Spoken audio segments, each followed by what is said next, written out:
Good evening प्यारे बच्चों, आपका अपना चैनल 10th ऑफ स्टडी में आप लोगों का बहुत बहुत स्वागत करते हैं। तो जी हाँ प्यारे बच्चों, कैसे हैं? उम्मीद है कि आप लोग अच्छे और स्वस्थ से होंगे और इस समय पढ़ाई कर रहे होंगे।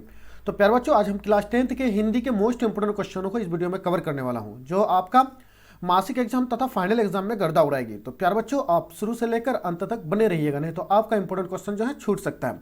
तो प्यारे बच्चों, सबसे पहले जो है हम 15 ऑब्जेक्टिव प्रश्नों को जो है प्यारे बच्चों सॉल्व करेंगे। इनके बाद जो है लघु उत्तरीय प्रश्न को लेंगे, ठीक, यानी 5, और इसके बाद दीर्घ उत्तरीय प्रश्न को 2 को लेंगे प्यारे बच्चों, जो आपका बहुत ही इंपॉर्टेंट है फाइनल एग्जाम के लिए। तो आइए बिना देरी किए हुए क्वेश्चन नंबर 1 को सॉल्व करते हैं प्यारे बच्चों। क्वेश्चन नंबर 1 में कहता है, देखिएगा ध्यान से। क्वेश्चन नंबर 1 में कहता है कि किस गवर्नर जनरल के समय 172 दारिश नमक सोने से भरा घड़ा मिला था।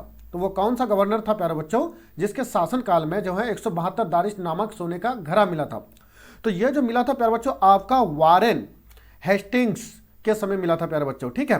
तो प्यारे बच्चों, अभी तक मेरा चैनल को अगर सब्सक्राइब नहीं किए तो जम के सब्सक्राइब करके शेयर कर दीजिए, ताकि इस तरह का वीडियो का फायदा आप भी उठा पाएंगे और आपके सभी दोस्त भी उठा पाएंगे प्यारे बच्चों, ठीक है। तो आइए क्वेश्चन नंबर 2 पे चलते हैं प्यारे बच्चों। क्वेश्चन नंबर 1 तो हो गया प्यारे बच्चों, राइट आंसर सी। आइए क्वेश्चन नंबर 2 पे चलते हैं कि हितोप देश का जर्मन भाषा में अनुवाद किसने प्रकाशित किया था?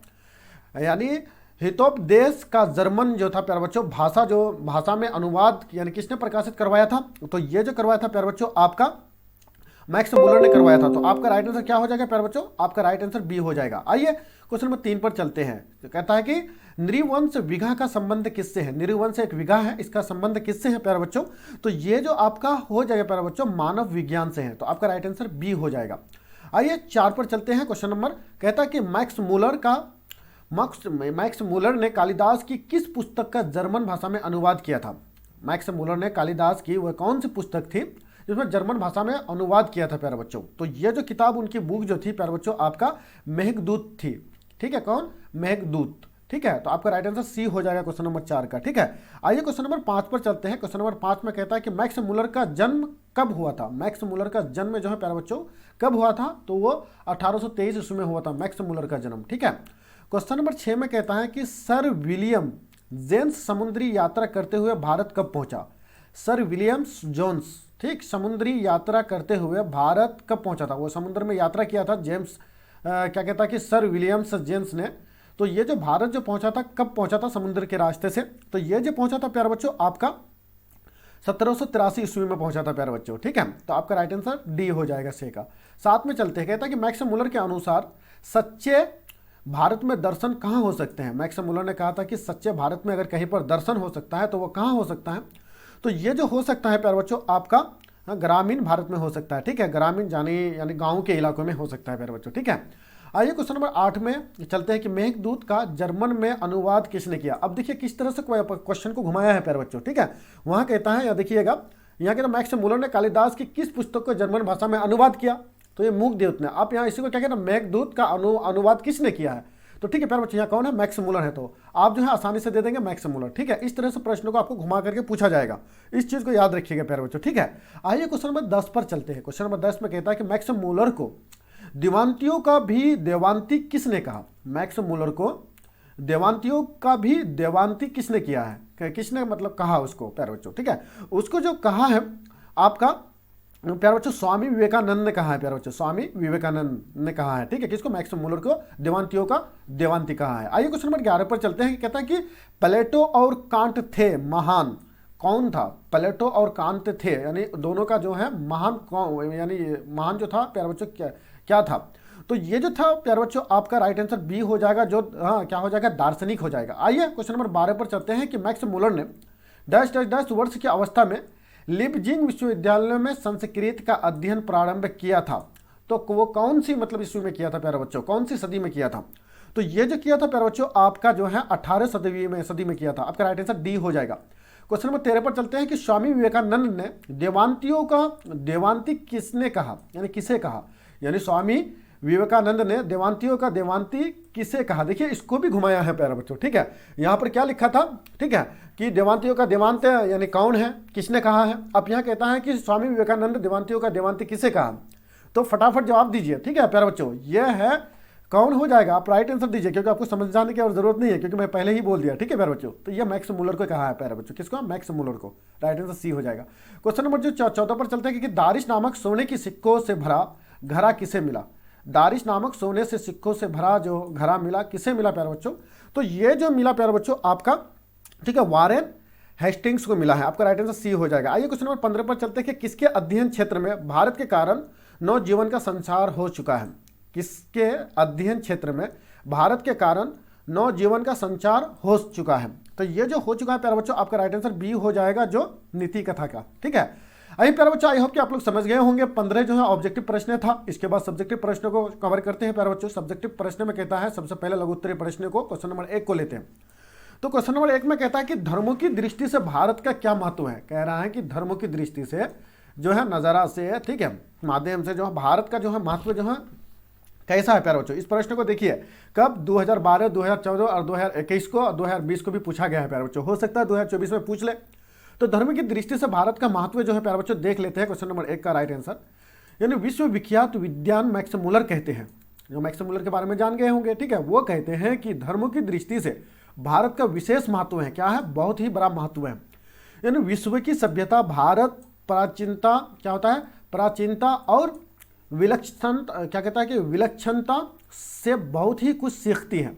ठीक है, इसके बाद भारत में धर्म के वास्तविक उद्भव, उसके प्राकृतिक विकास तथा उसके अपरिहार्य, क्या कहता है कि क्षीयमान रूप का प्रत्यक्ष परिचय मिलता है। और भारत ब्राह्मण या वैदिक धर्मों की भूमि है, बौद्ध धर्म की यह जन्मभूमि है, और पारसियों की क्या है? जरसूत्र धर्म की यह क्या है? शरण स्थली है।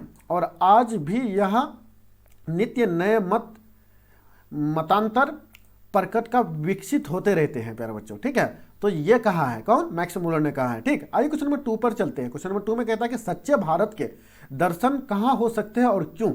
सच्चे भारत के दर्शन कहाँ हो सकते हैं और क्यों? तो देखिएगा, क्वेश्चन नंबर 2 में कहता है कि लेखक की दृष्टि में सच्चे भारत का दर्शन ग्रामीण क्षेत्रों में हो सकते हैं, क्योंकि मैक्स मुलर ने ग्रामीण क्षेत्रों को जो है सबसे महत्व दिखाया है। ठीक है, क्योंकि भारत गाँव का देश है। हम पहले ही बता दिए प्यारे बच्चों कि भारत गाँव का देश है, क्योंकि अनेक गाँव हैं। ठीक है, और जो बहुत सा कितना है, तकरीबन जो है कितना है गाँव प्यारे बच्चों, आप कमेंट सेशन में दीजिए। ठीक, इसके 80 से 90% जनता गाँव में निवास करती है, और इसलिए भारतीय आत्मा गाँव से बसती है। और यहाँ आज के भारत कलकत्ता, मुंबई, मद्रास या दूसरे शहरों की चमक बनावटी होती है, जबकि ग्रामीण जीवन सादगी, त्याग और प्रेम पर आधारित होते हैं प्यारे बच्चों। ये बात कही है कौन? मैक्स मुलर ने कही है प्यारे बच्चों। ठीक है, आइए क्वेश्चन नंबर 3 पर चलते हैं। क्वेश्चन नंबर 3 में कहता है कि लेखक ने नया सिकंदर किसे कहा है और क्यों? लेखक ने नया सिकंदर किसे कहा है? एक लेखक था जिसको नया सिकंदर कहा है, वो किसे कहा है और क्यों कहा है? देखिएगा प्यारे बच्चों, क्वेश्चन नंबर 3 में कहता है कि विश्व विख्यात विद्वान मैक्स मुलर ने भारतीय सिविल सेवा हेतु चयनित युवा अंग्रेज अधिकारियों को नया सिकंदर कहा है। सिकंदर प्राचीन इतिहास के एक वीर यूनानी राजा थे। सिकंदर कहाँ के? यूनानी राजा थे। ठीक है, वीर यूनानी राजा थे, जो अपनी प्रबल पराक्रम, अथक उत्साह, अदम्य महत्वाकांक्षा के लिए जाने जाते थे। कौन? सिकंदर बादशाह। पर शिक्षु अधिकारियों को लेखक ने नया सिकंदर कह कर भारत पर विजय एवं भारत की नई खोज करने को प्रेरित किया था। कौन? सिकंदर बादशाह एक ऐसा बादशाह था जो भारत को जो है नई खोज के लिए काफ़ी जो है प्रेरित किया था कि नए खोजिए, पुराने चीज़ों को छोड़िए, नए खोजिए, नए चीज़ को हमको कीजिए। ठीक है, इस तरह से प्यारे बच्चों उसने बात कही है। आइए क्वेश्चन नंबर 4 पर चलते हैं। क्वेश्चन नंबर 4 में कहता है कि समस्त भूमंडल, कहता है कि समस्त भूमंडल में सर्वविध संपदा और प्राकृतिक सौंदर्य से परिपूर्ण देश भारत है। लेखक ने ऐसा क्यों कहा है? तो आइए लेखक ने ऐसा क्यों कहा है जानिएगा। मैक्स मुलर के मतानुसार सर्वविध संपदा और प्राकृतिक सौंदर्य से परिपूर्ण देश भारत है। प्राकृतिक सुषमा की दृष्टि से भारत भूतल का स्वर्ग है। मानव मस्तिष्क की उत्कृष्टतम उपलब्धियों का देश भारत है, और यह देश प्राकृतिक प्रेम, मानव प्रेम, ज्ञान, विज्ञान, कला, संस्कृति और जीवन दर्शन दृष्टि से विश्व में अपनी पहचान रखता है। कौन? भारत। यूनानी, रोमन और सेमेटिक जाति के यहूदियों की विचारधारा से कहीं अधिक संपन्न विचारधारा भारत भूमि की रही है। भारत विश्व गुरु की वास्तविक गरिमा रखता है। और लेखक ने ऐसा भाव भारत के साहित्य दर्शन से प्रभावित होकर और इसकी मानवीयता व जीवन मूल्यों से अभिभूत होकर रखा है। ठीक है प्यारे बच्चों, आई होप कि आप लोग समझ गए होंगे। आइए क्वेश्चन नंबर 5 में क्या चलता है। लघु उत्तरीय प्रश्न में से लास्ट क्वेश्चन नंबर है कि भारत किस अतीत और सुदूर भविष्य को जोड़ता है, स्पष्ट करें।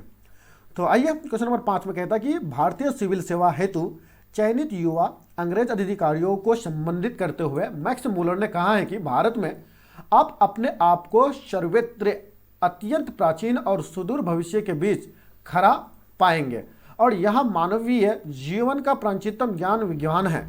यहाँ की भूमि प्राचीनतम इतिहास से जुड़ रही है और यहाँ ऐसे अवसर भी मिलेंगे जो किसी पुरातन विश्व में ही सुलभ हो सकते हैं और यहाँ किसी भी ज्वलंत समस्या को लिया जाए तो भारत इसके लिए उपयुक्त स्थल है। अतः हर जगह भारत अति और सुदूर भविष्य को जोड़ता नजर आता है। इसलिए जो है प्यारे बच्चों, इसको जो है मैक्स मुलर ने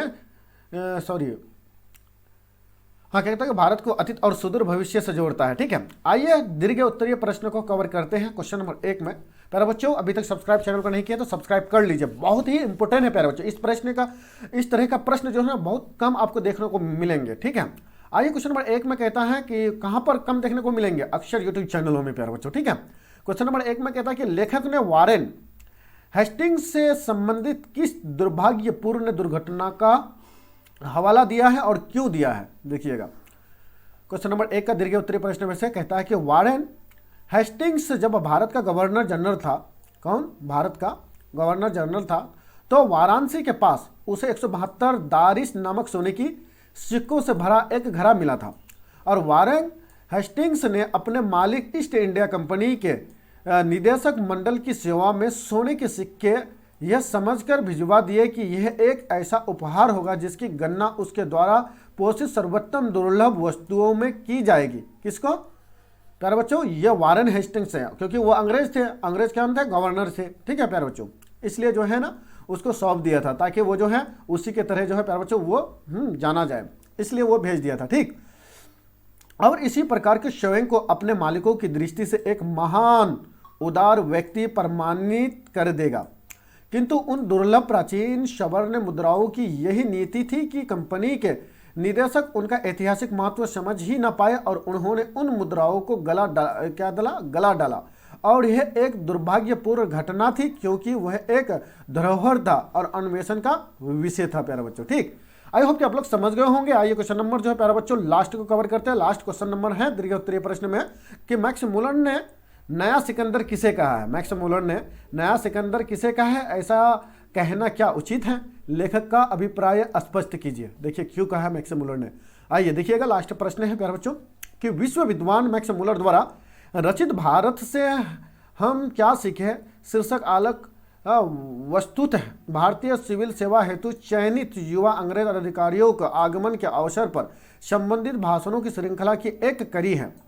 भाषण में मैक्स मुलर ने भारत की प्राचीनता विलक्षणता के साथ साथ प्राकृतिक सौंदर्यों पर प्रकाश डाला है। लेखक मैक्स मुलर इन्हीं प्रशिक्षु अधिकारियों को नया सिकंदर कहा है और लेखक की मान्यता है कि भारत की स्थिति आज से 100 वर्ष पहले जैसी थी, आज भी वैसे हैं या वैसा हो सकता है, वो हो सकती है यदि आप अगर प्रशिक्षु युवा अंग्रेज अधिकारियों भारत के बारे में वैसा ही सुनहरे सपने देख सकते हैं और भारत पहुंचने के बाद ये एक से बढ़कर एक शानदार काम भी कर सकते हैं। जिस प्रकार सर विलियम जेम्स ने कोलकाता पहुंचने के बाद से अब तक प्राच्य देशों के इतिहास और साहित्य के क्षेत्र में एक से बढ़कर एक शानदार बड़ी बड़ी अनेक विजय प्राप्त की हैं, तो इसी तरह से जो है भारत में कोई भी अगर मनुष्य आएगा तो वो भी कर सकते हैं प्यारे बच्चों। ठीक है, तो विश्व विख्यात मैक्स मुलर द्वारा भारतीय सिविल सेवा हेतु चयनित युवा अंग्रेज अधिकारियों के नया सिकंदर कहना अनुचित नहीं है। सिकंदर प्राचीन इतिहास के सिकंदर के एक वीर यूनानी राजा थे। क्या कहता है कि सिकंदर प्राचीनतम इतिहास के एक वीर यूनानी राजा थे जो अपनी प्रबल पराक्रम अथक क्या कहता है कि अथक उत्साह उद्यम्य महत्वाकांक्षी के लिए माने जाते हैं। प्रशिक्षु अधिकारियों को लेखक ने नया सिकंदर कहकर भारत पर विजय एवं भारत की नई खोज करने को प्रेरित किया है। तो आई होप कि आप लोग समझ गए होंगे प्यारे बच्चों। अगर वीडियो अच्छी लगी है तो जम के सब्सक्राइब करके शेयर कर दीजिए ताकि इस तरह का वीडियो का फायदा आप भी उठा पाएंगे और आपके सभी दोस्त भी। Thank you.